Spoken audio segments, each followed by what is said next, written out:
The story of Sparta is one of resilience, discipline, and martial prowess, spanning centuries in ancient Greece. It's a tale of a city-state that carved out a unique identity through its militaristic culture, rigid social structure, and fierce independence, leaving an indelible mark on history.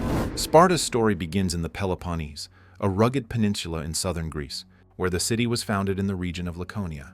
According to legend, the Spartans were descendants of the Dorians, a Greek-speaking people who migrated into the area around 1100 BCE following the collapse of the Mycenaean civilization. The city's name is tied to the fertile valley of the Eurotas River, where it was established. Archaeological evidence suggests that early Sparta was not markedly different from other Greek settlements. It consisted of scattered villages, with no grand palaces like those of Mycenae or Pylos. The Spartans revered their mythical founder Lacedaemon, a son of Zeus, and their early kings traced their lineage to the hero Heracles. By the 9th century BCE, Sparta began coalescing into a unified city-state governed by a dual monarchy, a unique system with two royal families, the Agiads and Eurypontids, ruling simultaneously. This duality likely emerged to balance power and prevent tyranny. Sparta's early history was shaped by its conquest of Laconia. By around 800 BCE, the Spartans had subdued neighboring communities, turning them into perioikoi, dwellers around, free but non-citizen subjects who handled trade and crafts. However, Sparta's defining moment came with the conquest of Messenia, a fertile region to the west in the First Messenian War. This victory brought vast lands and a large population of Helots, enslaved people who worked the fields to sustain Sparta's economy. The Helots' subjugation set the stage for Sparta's militarized society, as their constant threat of rebellion required a vigilant warrior class. Sparta's transformation into a martial powerhouse is traditionally attributed to Lycurgus, a semi-mythical lawgiver whose reforms, likely implemented around the 8th century BCE, defined Spartan society. While some historians, like Herodotus, treat Lycurgus as a historical figure, others suggest his reforms were a gradual codification of customs. Regardless, the Lycurgan system reshaped Sparta into a disciplined, collectivist state. The core of Lycurgus's reforms was the agog, a rigorous education and training program for male citizens. From age 7, boys were taken from their families and raised in barracks, enduring harsh physical training, survival exercises, and indoctrination into Spartan values: obedience, endurance, and loyalty to the state. This system produced warriors of unmatched skill and discipline, but it also suppressed individuality, as personal ambition was subordinated to collective goals. Spartan society was rigidly stratified. Spartiates, the elite citizen warriors, a small minority who owned land and devoted their lives to military training. Only they had political rights. Perioikoi, free non-citizens who managed commerce, crafts, and agriculture, supporting the Spartan economy. Helots, the enslaved majority, primarily Messenians, who worked the land and were subject to brutal control, including annual culling by the Cryptia, a secret police of young Spartiates. The Lycurgan reforms also reshaped governance. Sparta's system blended monarchy, oligarchy, and democracy. 2 kings, one from each royal house, serving as military and religious leaders.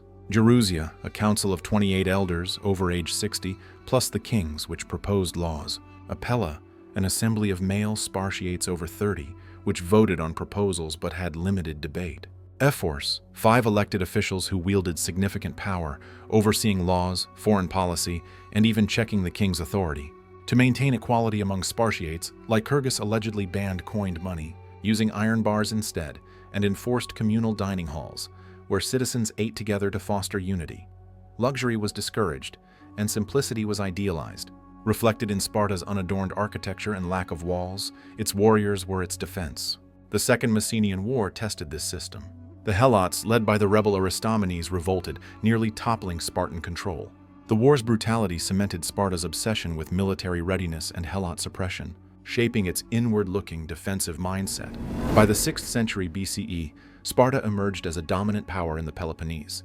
Its professional army, organized into the phalanx formation, a tightly packed line of hoplites wielding spears and shields, proved nearly invincible in pitched battles. Sparta's reputation for martial excellence spread, and it began forming alliances to secure its influence. Around 560 BCE, Sparta founded the Peloponnesian League, a coalition of city-states including Corinth, Elis, and Tegea, united under Spartan leadership. This alliance was not an empire but a network of mutual defense pacts, with Sparta as the hegemon.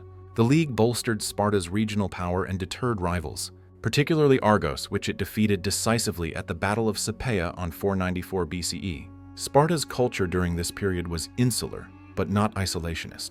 While it avoided colonization, Sparta engaged in diplomacy and sent warriors to festivals like the Olympics, where they often excelled. Spartan women, unusually for ancient Greece, enjoyed relative freedom, receiving physical training and managing estates while men were at war. However, their primary role was to produce strong offspring for the state. Sparta's growing prestige was tested by the Persian Wars 499 to 449 BCE. When the Ionian Greeks revolted against Persia in 499 BCE, Sparta declined to assist, prioritizing its own security. But when Persia invaded mainland Greece in 490 BCE, Sparta joined the Greek coalition.